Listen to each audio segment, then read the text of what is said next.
What's up, YouTube? It's been a while. Listen, now that we're back to making YouTube content, I figured we'd talk a little bit about shelves.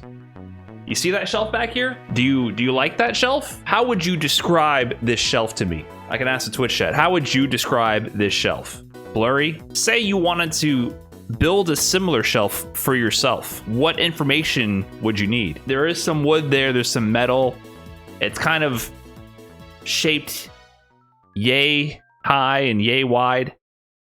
You know what could really help? It's actually getting the dimensions of this shelf. I could actually sit here and measure this shelf using this this handy dandy ruler here and actually give you the exact dimensions of this shelf behind me.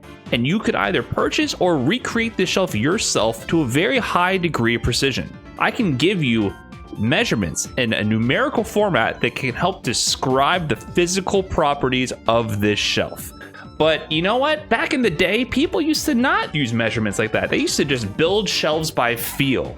Don't you guys harken back to the days where you would just kind of look at a shelf and be like, yeah, it's kind of shelf-like, and you would just make it without any numbers, any nerds talking to you about right angles and load distribution, and you would just make things by feel? That's the good old days. That's the time that I remember that shelves were great. Well, if you haven't caught on by now, I'm doing a metaphor here. This is a fighting game channel, and we're talking about fighting games. And of course, I'm basing this discussion here off some recent events on Twitter, but I'm going to skip to the present day and not go down the whole path of where this began. But I wanted to talk about frame data and talk about how frame data does not mean fighting game strategy. Just like measurements describe the physical properties of a shelf, frame data describes the properties of a move. So I had this tweet recently. People really confuse frame data with strategy. Frame data is just the numerical representation of a move's properties. That's it. Do what you will with or without that information. Your strategies can reference frame data or not. Up to you. You know, a lot of people, when they talk about frame data, it kind of starts to unveil their true understanding about what frame data is, because you hear discussions where people say phrases which kind of make no sense. I hear things like, you know, I preferred fighting games before they put frame data in the games. Frame data is what ruins fighting games. And to me, that's just as silly as saying measurements ruined this shelf, right? Frame data, it doesn't exist. It's not added to a game. It's just the representation of how moves work in a game. It's a measurement. It's literally a measurement. It's not a thing. It's just a way for us to describe the properties of moves within a game, right? People start to act like games were adding frame data later on in a modern generation in order to dictate how people play the game or something along those lines. I don't know. It's hard for me to enter that in headspace where people start saying these kind of terms. But what I really think is going on is people are talking about a culture around understanding frame data and using that to optimize their gameplay. It's a cultural shift. And I think this comes from the same mentality of like cultural conservatism versus progressivism. I know it's getting a little political, but even in our tiny little bubble of playing video games, there's culture for how you approach learning and playing games. And you see that across all genres of games, right? In the modern realm, with a lot of information sharing and a lot of tools at our disposal and things like frame data available with resources online, these are tools that people use to help optimize their understanding of fighting games much faster than was previously available. The way things used to work before is people would just say things like, oh, this move is pretty fast. This move is pretty slow. This move has priority. If you make them block this move, then you have priority over the opponent. And what basically happened is you would develop a whole bunch of set of superstitions in your head without any actual understanding of what was going on. These were all superstitions. There's a really good field in psychology where they study superstitions, where groups will find means to success. Either like, oh, if I climb these stairs, there will be bananas at the top, right? So every day you climb the stairs to find the bananas there. You don't know that the reason the bananas are there is because the scientists put the bananas there every day at the beginning of the experiment for the group of monkeys. But eventually, even if the scientist takes the bananas away, the monkeys will still climb the stairs every single day because that's what you did to find success. Or in the inverse, if you don't climb the stairs, you get shocked. So therefore, every single day you climb the stairs or else you will be punished. And that ritual will be set in stone even if the actual understanding of what's going on isn't there. If they remove the punishment, the ritual will persist. Not knowing data behind your actual actions creates rituals that people just follow blindly and they don't understand why. So now we have the actual hard data and science to help quickly break down how things are working in fighting games. And that also shifts how we discuss these things, how we study the games, how we communicate. Before, it was just some guy kind of telling you what could work and you would try things and you would figure things out very slowly. Now you have tools that you can actually say, oh, it's not priority is the reason I can move first. It's because this move does enough block stuns so that I recover faster and I'm left relatively +2 on block. I can move 2 frames sooner than the opponent. I now have an exact understanding of what this does on block, or the inverse. Oh, I'm punishable by these certain moves on block because I'm left in recovery longer than the opponent and I'm -9 on block, so they can use a 9-frame move or faster to punish me. You start understanding how the properties of these moves work together, and you can much more quickly optimize a game. I think people just miss the time where games were slow to figure out, but I don't. I definitely don't miss that at all. I think the fact that we have these tools really helps us understand games and test out strategies and learn how to play the game at a much faster rate in a way that's much more enjoyable. If I want to understand what's going on in a game, I can just look at the frame data, try it out in training mode, compare, validate results, and I can figure games out much faster. However, it does not tell me how to play the game. Frame data is not a strategy. I can go to Fat Online here and I can see all the frame data for Ryu for any character I want to look up and figure out what's going on. But this does not tell me anything about how to play Ryu. I cannot memorize all these numbers and know anything about how to actually play Ryu. For example, you can see that Standing Light Punch is +2 on block just by glancing at the numbers. If I tell you that information right now, do you know what to do in that situation? I mean, literally, I'm asking chat. Do you know what to do in that situation? You land Standing Light Punch on block, it's +2. You don't know. I know what I would do because I could try things in training mode. For example, if Standing Light Punch on block, if they block it as my first button and I'm up close, maybe I'm close enough to tick throw them after. Because I know throws are 5 frames, the fastest button they can have is 3 frames, my throw will land on their frame 3 of recovery and clash with their jab and throws will win. So I can know that from the data.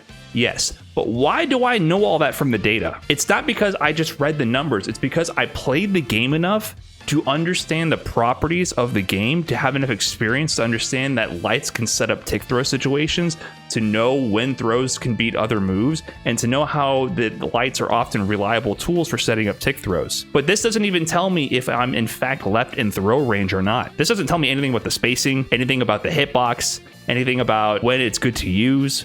Like, that whole tick throw strategy is something that I figured out without the frame data. That's something that I understood by playing the game.